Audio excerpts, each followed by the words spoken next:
How are you. आज हम पढ़ते हैं कक्षा 8 का पाठ 14।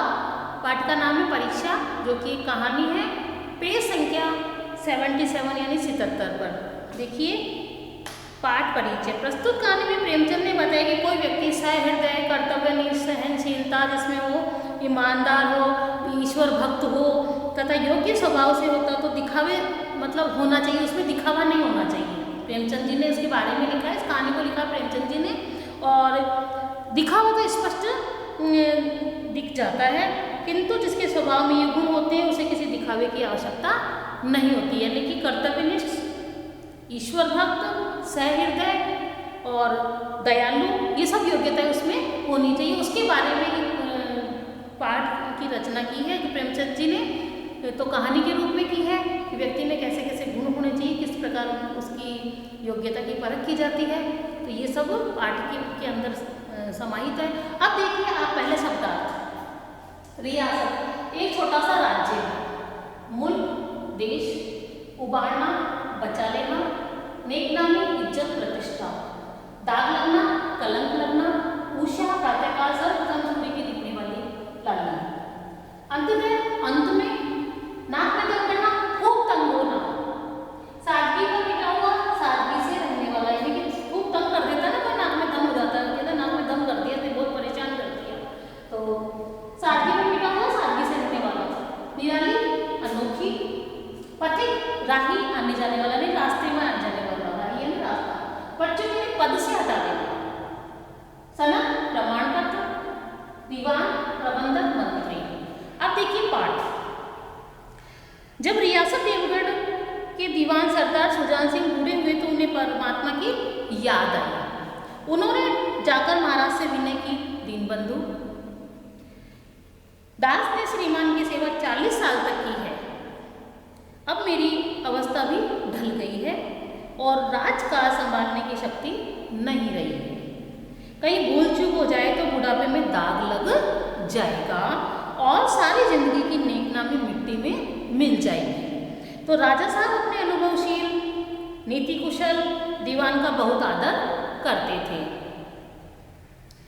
बहुत समझाने पर भी जब दीवान साहब न माने तो हार कर उनकी प्रार्थना स्वीकार कर ली। भाई बुढ़ापे में शरीर दिमाग से और शारीरिक रूप से कमज़ोर हो जाता है थोड़ा, तो उन्होंने कहा भी मैंने इतने साल आपकी सेवा कर ली, 40 साल तक बहुत है, और अब कुछ हो गया तो फिर कल को कलंक लग जाता है ना कि भाई आपने ऐसा काम कर दिया, यूँ कर दिया, इससे तो अच्छा पहले भले भले में अपना रिटायरमेंट ले लो।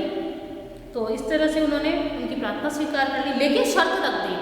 शर्त रखी कि नया दीवान आपको ही ढूंढकर खोजना पड़ेगा, रियासत के लिए नया दीवान आपको ही खोजना पड़ेगा। दूसरे दिन देश के प्रसिद्ध समाचार पत्रों में विज्ञापन निकाला कि देवगढ़ के लिए एक सुयोग्य दीवान की जरूरत है। जो सज्जन अपने को इस पद के योग्य समझे हुए वर्तमान दीवान सुजान सिंह की सेवा में उपस्थित हो। ये जरूरी नहीं कि वे ग्रेजुएट हो यानी पढ़ा लिखा हो, पूरी पढ़ाई कर चुका हो, थोड़ा बहुत पढ़ा हो, पूरी पढ़ाई जरूरी नहीं है। ग्रेजुएट होते हैं जैसे BA, MA, BSc, BEd, पूरी योग्यता, कॉलेज तक जी जो बोलते हैं पूरी योग्यता उसको हो। आजकल के बच्चे ज़्यादातर तो समझते ही हैं। तो मगर हष्टपुष्ट होना आवश्यक है। 1 महीने तक उम्मीदवारों के रहन सहन, आचार विचार की देखभाल की जाएगी। विद्या का कम परंतु कर्तव्य का अधिक विचार किया जाएगा।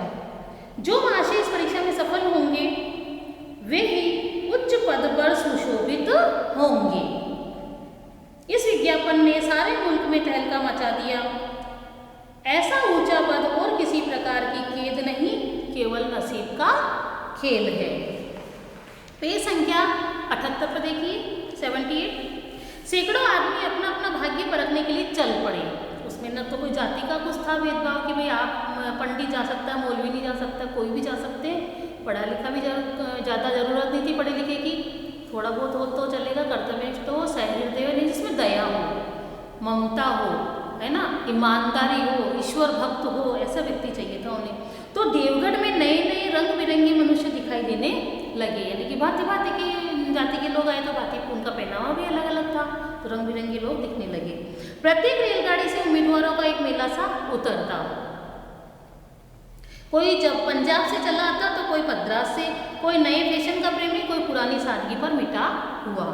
पंडितों और मौलवियों को भी अपने अपने भाग्य की परीक्षा आजमाने का अवसर मिला। बेचारे सनत के नाम को रोया करते थे, यहाँ उसकी कोई ज़रूरत नहीं थी। यानी कि आजकल कोई प्रमाण पत्र की इनको इस समय अभी ज़रूरत नहीं थी, तो कोई भी जिसकी इच्छा हुई वो आ गया इस पद को प्राप्त करने के लिए। लेकिन सबसे विशेष संख्या ग्रेजुएटों की थी, यानी पढ़े लिखों की थी, क्योंकि सनद की कैद न होने पर भी सनद से पर्दा तो ढका रहता है, यानी कि जरूरी नहीं है, लेकिन फिर भी ये रहता है, गर्व से कहते हैं कि हम ग्रेजुएट हैं, पढ़े लिखे हैं, पूरी डिग्री हमारे पास है। तो सरदार सुजान सिंह ने महानुभावों के आदर सत्कार का बड़ा अच्छा प्रबंध कर दिया था। हर एक मनुष्य अपने जीवन को अपनी बुद्धि के अनुसार अच्छे रूप में दिखाने की कोशिश करता था। मिस्टर ए 9 बजे तक दिन में सोया करते थे, परंतु आजकल बगीचे में टहलते हुए वे उषा का दर्शन करते थे। यानी कि सुबह सुबह प्रातःकाल जब 6 बजे सूर्य निकलता है, 6:30 7 सर्दियों में लेट निकलता है, तो लेकिन उसकी लालिमा जो रहती है वो दिखाई देती है, तो उस समय वो टहलने निकलते घूमने। तो मिस्टर बैग को हुक्का पीने की लत थी, परंतु आजकल बहुत रात तक किवाड़ बंद करके अंधेरे में सिगार पीते थे। यानी कि जो गलत काम करते थे उससे भी अब छिपने लगे, क्योंकि उनका चैन नहीं होता उससे, तो दरवाज़ा बंद करके, किवाड़ बंद करके, यानी दरवाज़ा बंद करके चुपके से वो काम करने लगे। मिस्टर बैग सैम और जय ऐसे उसके घरों पर नौकरों की नाक में दम रहता था। यानी कि उनके नौकर जो थे करके ना उनको हुक्म करते थे उनके ऊपर, तो एक तो प्यार से किसी को बोलना, एक डांट फटकार के चिड़चिड़ के करके बोलो, तो नाक पे दम कर रखा था उन्होंने। लेकिन ये सज्जन आजकल आप और जनाब के बगैर नौकरों से बातचीत नहीं करते। यानी कि सभ्य व्यक्ति जो होते हैं अपने से छोटे व्यक्तियों को भी जी आप कह के पुकारते हैं ना। महाशय कई नास्तिक थे, मगर आजकल उनकी धर्मनिष्ठा देखकर मंदिर के पुजारी को पदच्युत हो जाने की शंका लगी रहती थी। नास्तिक यानी किसी की पूजा अर्चना न करना, और आस्तिक यानी ईश्वर में विश्वास होना। तो ये भी सब दिखाना था ना, ईश्वर भक्त भी चाहिए था उनको। तो मिस्टर खे को किताब से घृणा थी, परंतु आजकल वे बड़े बड़े ग्रंथ देखने में डूबे रहते थे। यानी कि धार्मिक पुस्तकें वो पढ़ने लग गए थे, जिससे भी बात कीजिए नम्रता और सदाचार का देवता बना मालूम पड़ता था। लोग समझते थे कि 1 महीने का झंझट है, किसी तरह काट ले, कहीं कार्य सिद्ध हो गया तो कौन पूछता है। लेकिन मनुष्य का वह बूढ़ा झोरी आड़ में बैठा हुआ देख रहा था कि इन बगुलों में हंस कहाँ छिपा हुआ है।